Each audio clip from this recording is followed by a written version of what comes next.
Hello, hello, and welcome back to the E.G.C, the Erudite Games and Comics, where this video, I just want to talk about Green Lantern and where I'm at, because I said earlier, I believe in my first video, that, he's one of my favorite, or he probably is going to be my favorite DC hero. I'm just trying to read all I can for Green Lantern. I want to know essentially all the Green Lanterns, all the stories that were written, and the only one I pretty much skipped because it's pretty hard to find is Alan Scott's original all the way back into the 1940s. It's either I don't know, it's pretty hard, but I am kind of reading it in two different ways. For y'all to have an understanding of how I'm reading it and how I'm experiencing it, and I've been liking it all. So just give us a few, and we're gonna go through a few trade backs that I have read, and I have some digitally that I'll be talking about. And now or I guess yeah, let's get into it. So one of them is Green Lantern Baptism of Fire. Now, as you can see on the cover, you can see Shazam, Batman, Wally West, Flash, Alan Scott, the Sentinel, and Wonder Woman. So this is really a good trade back because it goes through how he is or how he is trying to find himself as a superhero, who he wants to be. So because of that, and this is like a really essentially a becoming of a hero. Like, who am I? Or I don't want to be a copycat of Hal. I don't want to be like some random person. I like, who am I? So really good into him. It does start out with the new Titans because he does go to the Teen Titans, and he's over there. And this one has the Christmas special. Now I have the Kyle Rayner Compendium, which goes more with has more issues with him doing stuff with the new Titans, which is also really good. This one is mainly covers the relationship that he had with Dark Star, and obviously I just talked about he goes through all of these heroes. Each one is like eventually or teaching him a little bit about how he should be. Like, they don't actually say it, but he starts to realize, finding out for himself of who he wants to be. And it does end with a really good battle with Graven, one of Darkseid's sons, and that I'm all for it. I had no idea who he was, and I was like, this is cool. Like, I'm loving this. Like, yeah. So definitely, if you want to check out of how Kyle Rayner was starting out, Baptism of Fire. Now with Emerald Allies, this is the next one I was reading. I finished all these already, so Emerald Allies is a good callback to traveling heroes. You know, Hal Jordan Green Lantern and Oliver Queen Green Arrow. Now we got Kyle Rayner Green Lantern and Connor Hawk Green Arrow. So I thought that was really good. It's only, I think there's about like seven issues. It goes through a lot of stuff similar to how Hal and Oliver was doing. So I thought that was a really nice callback. Chuck Dixon has one of the good endings. He has a story towards the end, and I really love that. Now also, towards I think it was like the second or third issue in here, it really prompted a question that I never really asked. Who is his dad? So, and unfortunately, we really don't get to find out. We just know he's doing something that's super, super secret. It must be some super government hush hush stuff. I'm thinking like, okay, wow, he kind of has a really crazy past. We do meet his uncle. It's his uncle's just like just an evil. He's just an evil villain. I mean, essentially, he has a mindset, but then he just takes it too far. But so I'm glad Kyle Rayner got a hold of himself and stopped it. Obviously, we have Connor trying to be his buddy, keep him down to earth. Like, hey man, I'm trying to be here for you, and But I think these two are really good team ups. But that does bring me a question. We'll go back to right here. Who do you can put it in the comments of like, who is usually one of your favorite team ups with Green Lantern.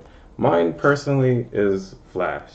I always love a good Flash team up with Green Lantern. It was their first team up back in the Silver Age with Hal Jordan and Barry Allen. And I think those team ups are some of the coolest because you got the Speedster and the Lantern and green and red, man. It's really really good. One of the last ones I had and finished was Zero Hour. Now, I've read all of Jeff Johns' JSA. That was Jeff Johns' JSA is the only JSAs I've read. But I really love this. And they do talk a little bit about what happens in here. But man, I should have just read Zero Hour. Zero Hour is crazy good. I'm talking about, I was just like jaw dropped every issue. I loved Zero Hour, especially with Parallax. I mean, Hal Jordan is like, when they made him evil, they just made him evil like on a whole crazy scale, and I was here for it. I mean, of course, our man Hal is unfortunately evil, but I mean, hey, he plays a good villain as well as a good hero. So super super cool. Now, this next one now I haven't read. Now I do plan on reading it, but I haven't read, and it's the Final Night.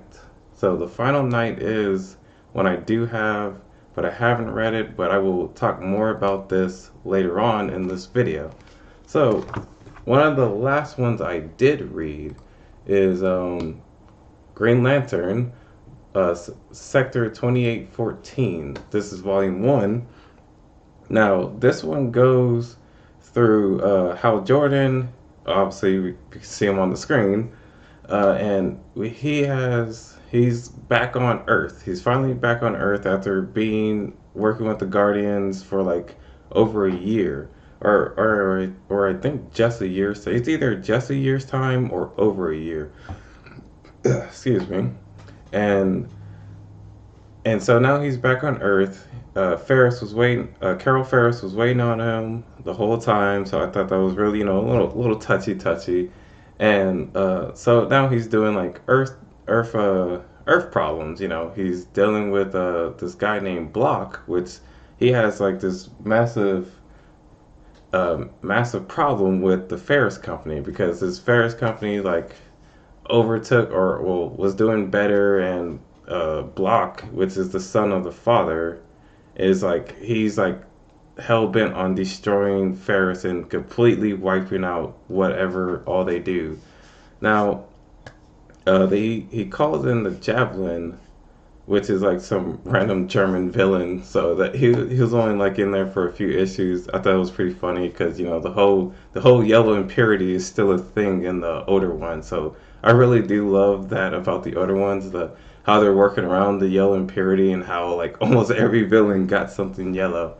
But one of my favorite villains for Green Lantern showed up, and I loved it. And it is Man Shark. Man Shark is just cool. He's just powerful. He's crazy. He's a shark. He just wants to eat everything. He calls everything his meat. And his first appearance all the way back in the Silver Age was awesome. His how he returned in the Silver Age was funny. I laughed. I loved it. How he became who he is, and now, but unfortunately, we saw the end of him. So I mean, Hal really did try to stop him and save him, but he couldn't do anything. But before Man Shark was taken out, Hal Jordan was actually put into a coma.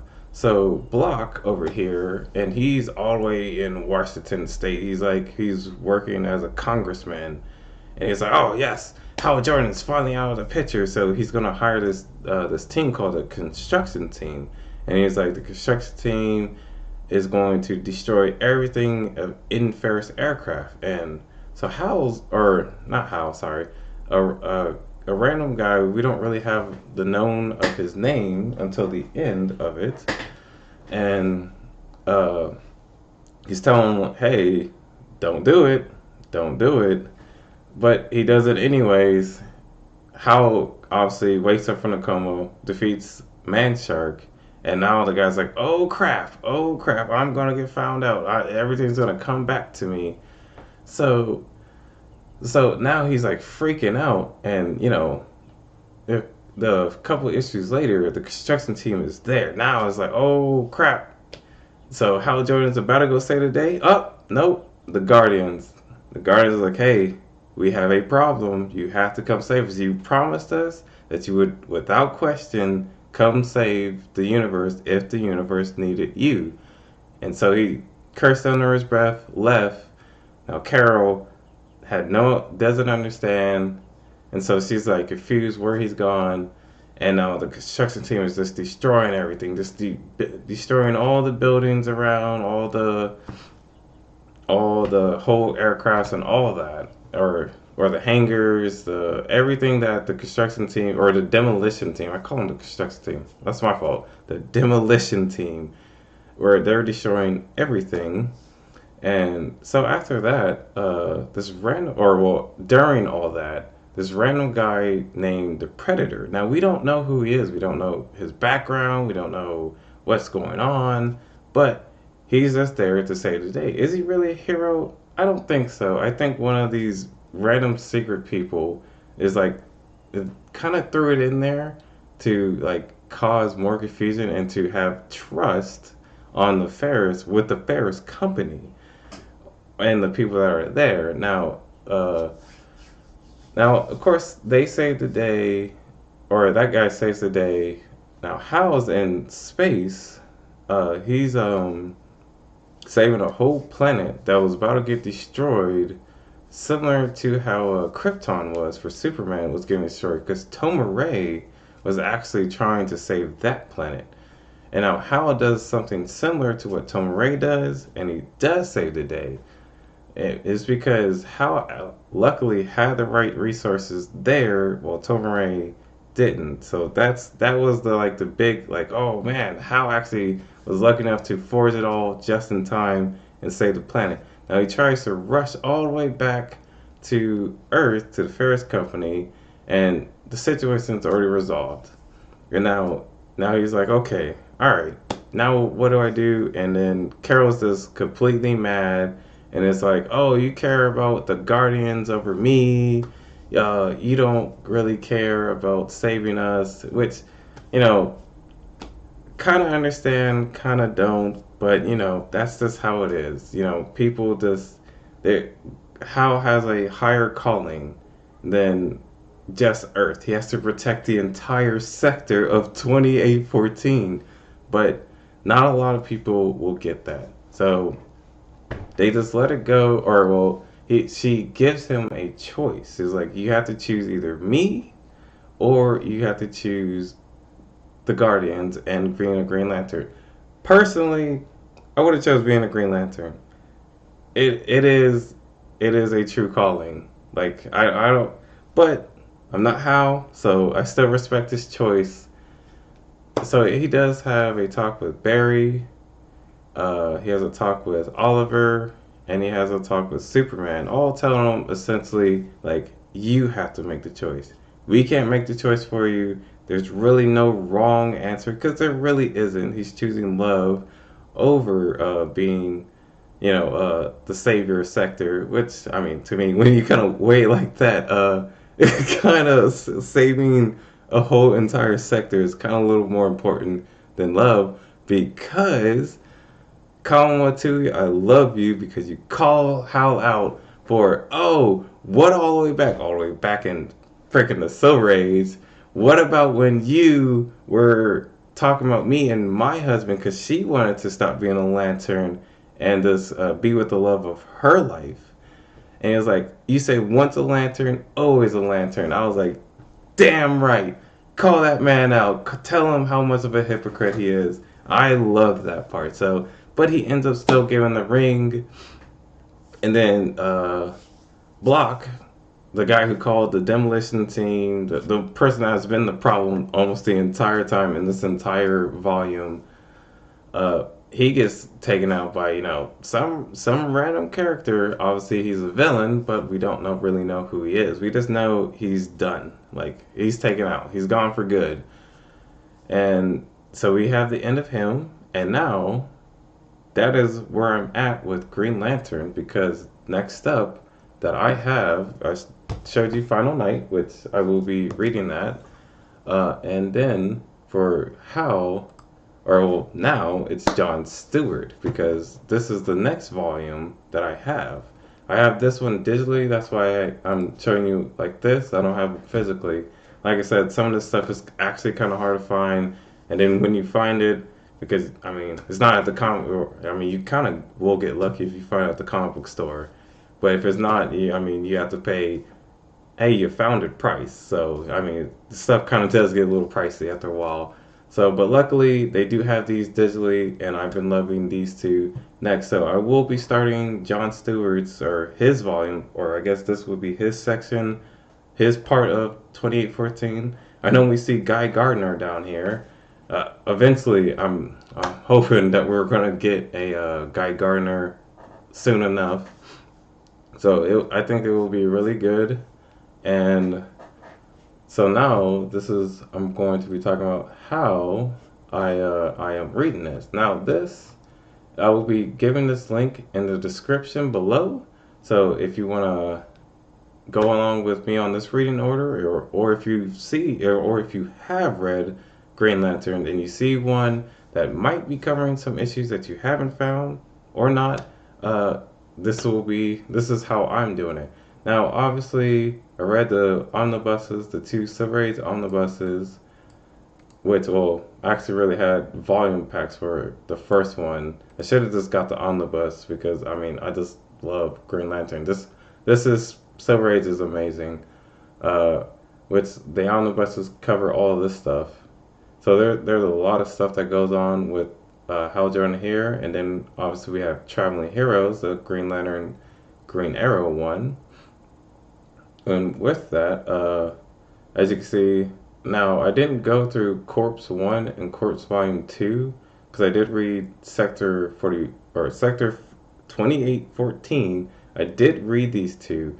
The reason why I didn't really go through them is because they are a collaborations of short stories. So you have like Chip, RC, Kamatui, Tomare.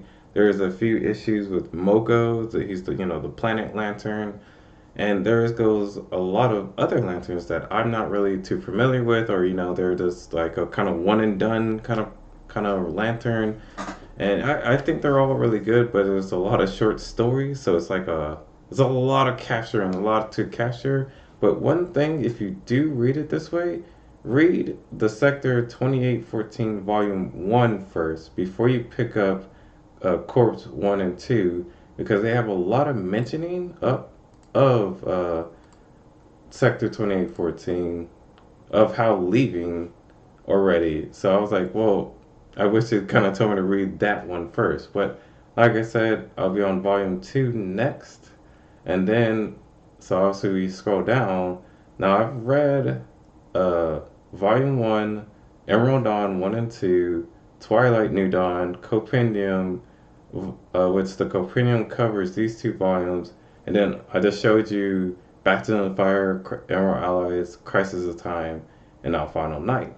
Now, I just wanted to read early Lantern with Green Lantern, and then once I finally get up to here, Cosmic Odyssey, because I do plan on reading all of this, the Volume 3, Sector 2014, Course Volume 3, then Beware My Power, Justice League International, which I'm going to absolutely love. This will be my first Justice League, and I cannot wait to finally get to this one. So once I read this one, I'm going to probably end up finding another DC hero just to read all about, and I can't wait. So Justice League and the New Guardians and Cosmic Odyssey. Once I get here, then obviously I'll be somewhere down here. I'm obviously trying to get all the way down to this where we can get to Jeff Johns. And I'll just be picking up his omnibuses, which will be covering, Blackest Night, Brightest Day, and all of a lot of Jeff Johns stuff. And anything I can't find, I'll try to find down here. Now, also, what I do want to talk about is that, so I showed you the list, and I will be dropping a link in the description, like I said.